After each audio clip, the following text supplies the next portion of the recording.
नमस्कार, आप देख रहे हैं आर्या न्यूज। मैं हूं आपके साथ पल्लवी सिंह। टोक्यो पैरालंपिक में अर्जुन अवार्डी मनोज सरकार आज अपने ही देश के विश्व नंबर पर एक पैरा बैडमिंटन खिलाड़ी प्रमोद भगत से मैच खेलेंगे।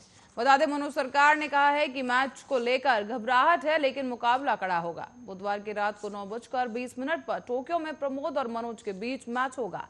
बता दें कि 1 सितंबर से शुरू हो रहे पैरा बैडमिंटन खेल 5 सितंबर तक जारी रहेंगे और ऐसे में मनोज ने बताया है कि इससे पहले प्रमोद भगत ने उन्हें युगांडा में आयोजित अंतर्राष्ट्रीय प्रतियोगिता में सेमीफाइनल्स में हराया था। मनोज ने आगे ये भी कहा कि थाईलैंड में फाइनल में उनसे हार मिली।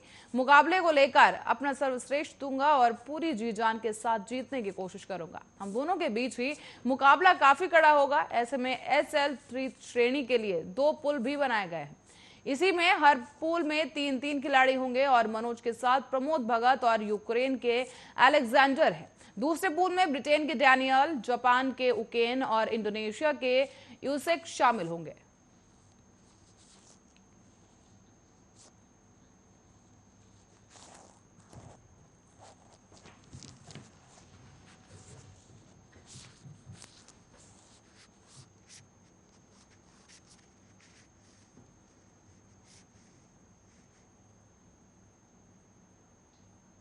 और इसी बीच उत्तराखंड की सभी आशा कार्यकर्तियों के साथ और आशा फैसिलिटेटर के साथ प्रोत्साहन राशि के रूप में 5 महीने तक 2-2 हजार रुपए दिए जाएंगे।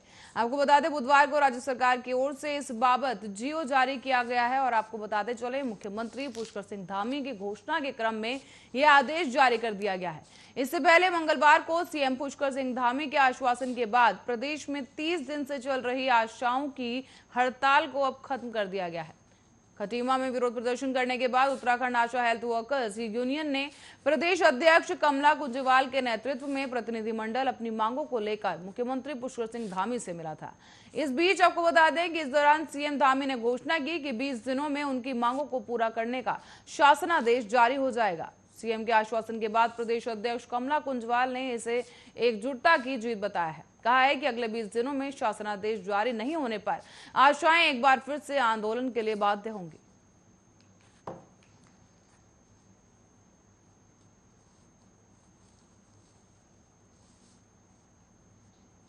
वहीं उत्तराखंड में बीते 24 घंटों में 28 नए कोरोना संक्रमित मरीज मिले हैं। इसके साथ ही एक भी मरीज की मौत नहीं हुई है, जबकि 24 मरीजों को ठीक होने के बाद घर भी भेज दिया गया है। सक्रिय मामलों की संख्या अब 354 पहुंच गई है। साथ ही स्वास्थ्य विभाग की ओर से जारी किए गए एक बुलेटिन के अनुसार मंगलवार को 17,039 सैंपलों की जांच की गई, जिनकी रिपोर्ट नेगेटिव आई है। बताया जा रहा है कि 3 जिलों में यानी कि चंपावत, टिहरी और उत्तरकाशी में एक भी संक्रमित मरीज नहीं मिला। प्रदेश में अब तक कोरोना के कुल संक्रमितों की संख्या 3,42,976 हो गई है।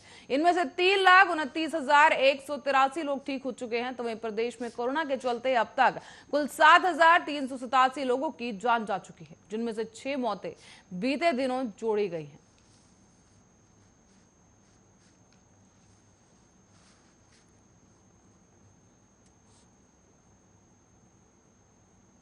साथ ही आपको बता दें कि प्रदेश में छात्र छात्राओं के एडमिशन और कुछ में परीक्षाओं को लेकर आज से सभी सरकारी और निजी डिग्री कॉलेज खोल दिए गए हैं। उच्च शिक्षा निदेशालय की ओर से बताया गया है कि इस संबंध में सभी तैयारियों को मंगलवार को ही पूरा कर लिया गया था। उच्च शिक्षा निदेशक डॉक्टर PK पाठक के मुताबिक समस्त डिग्री कॉलेजों में संस्थागत छात्र और छात्राओं को मास्क अनिवार्य रूप से पहनकर आना होगा, जबकि 1 अक्टूबर से डिग्री कॉलेजों में नया शैक्षिक सत्र शुरू हो जाएगा। उच्च शिक्षा निदेशक ने कहा है कि डिग्री कॉलेज खोले जाने के बाद अब शासन की ओर से दिए जा रहे आदेश जारी कर दिए गए हैं, ताकि सभी डिग्री कॉलेजों को उनका कड़ाई के साथ पालन करने के निर्देश भी जारी किए गए। इसी बीच शिक्षा निदेशक सीमा जौनसारी ने कहा है कि स्कूलों में आज से 14 सितंबर तक प्रवेश पखवाड़ा और 15 सितंबर तक स्वागतोत्सव मनाया जाएगा। कार्यक्रम की निगरानी के लिए राज्य स्तर से हर विकास खंड के लिए नोडल अधिकारी भी नामित किए गए हैं।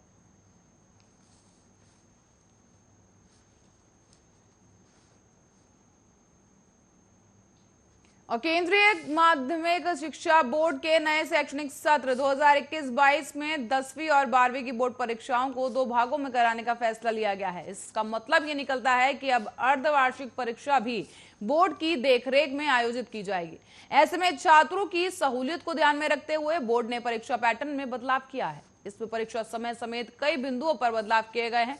तो वहीं अब स्कूल भी बच्चों को नए पैटर्न के हिसाब से ही तैयारी करवाएगा। बताते चलें कि सीबीएसई के नए परीक्षा पैटर्न की टर्म 1 परीक्षा में बहुविकल्पीय यानी कि एमसीक्यू आधारित सवाल पूछे जाएंगे। इसके लिए अब छात्रों को 90 मिनट का समय दिया जाएगा। तो वहीं मासिक परीक्षाओं का पैटर्न भी इसे ध्यान में रखते हुए तैयार किया गया है।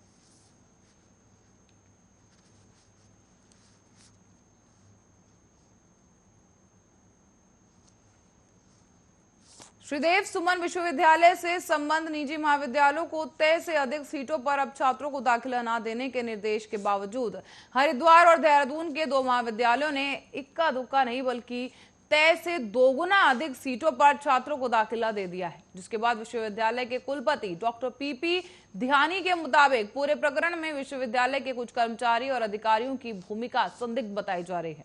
शासन की ओर से की जा रही जांच में इनकी भूमिका के बारे में लिखित में भी दिया गया है। बताते चलें, श्रीदेव सुमन विश्वविद्यालय के कुलपति के मुताबिक हरिद्वार जिले के एक महाविद्यालय में रसायन विज्ञान विषय की 60 सीटें तय की गई थी, लेकिन तय से करीब 68 अधिक सीटों पर दाखिले दिए गए। जबकि देहरादून जिले के एक महाविद्यालय में अंग्रेजी साहित्य की 60 सीटें तय की गई थी, लेकिन तय से करीब 77 अधिक सीटों पर दाखिले दिए गए। इसी बीच महाविद्यालय ने राजनीतिक विज्ञान में तय की गई 60 सीटों पर उसके विपरीत ही करीब 146 सीटों पर एडमिशन देकर छात्र छात्राओं की परीक्षाएं कराई हैं।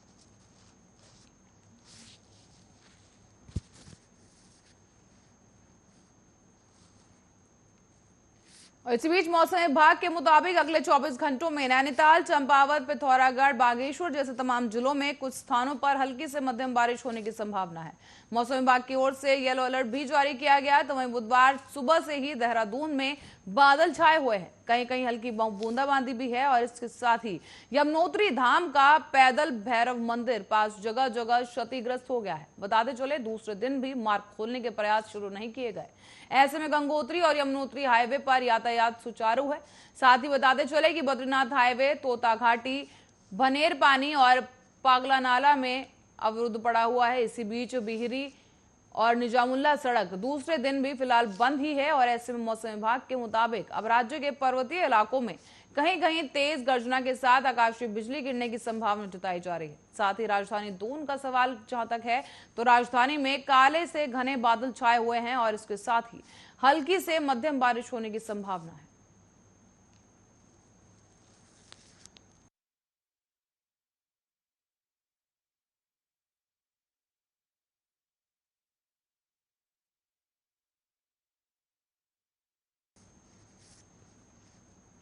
और कोरोना की संभावित तीसरी लहर को देखते हुए अब रायपुर में कोविड केयर सेंटर बना दिया गया है। आपको बता दें कि जिस तरीके से कोरोना के मामलों में लगातार गिरावट दर्ज हो रही है, उसके साथ ही अभी नए मामले सामने आया है, जहां पर सरकार की तरफ से तमाम अहम कदम उठाए गए हैं। और इसी के बीच अब एक कोविड केयर सेंटर में ऑक्सीजन का मैनीफोल्ड सिस्टम स्थापित किया जाएगा। इससे करीब 250 बेडों पर एक साथ ऑक्सीजन सप्लाई की जा सकेगी और अब तक हर मरीज के लिए अलग अलग सिलेंडर लगाया जाता है। कई राज्यों में बढ़ रहे कोरोना संक्रमण और तीसरी लहर की संभावना को देखते हुए उत्तराखंड में भी स्वास्थ्य विभाग की चिंता बढ़ी हुई है। और इसी को देखते हुए अब देहरादून में कोरोना संक्रमितों के इलाज के लिए चिकित्सीय सुविधाओं को विस्तार से दिया जा रहा है। बच्चों के आइसोलेशन और आईसीयू बढ़ाने के साथ ही अब मरीजों को ऑक्सीजन की पर्याप्त आपूर्ति की जा सके, इसकी व्यवस्था की जा रही है।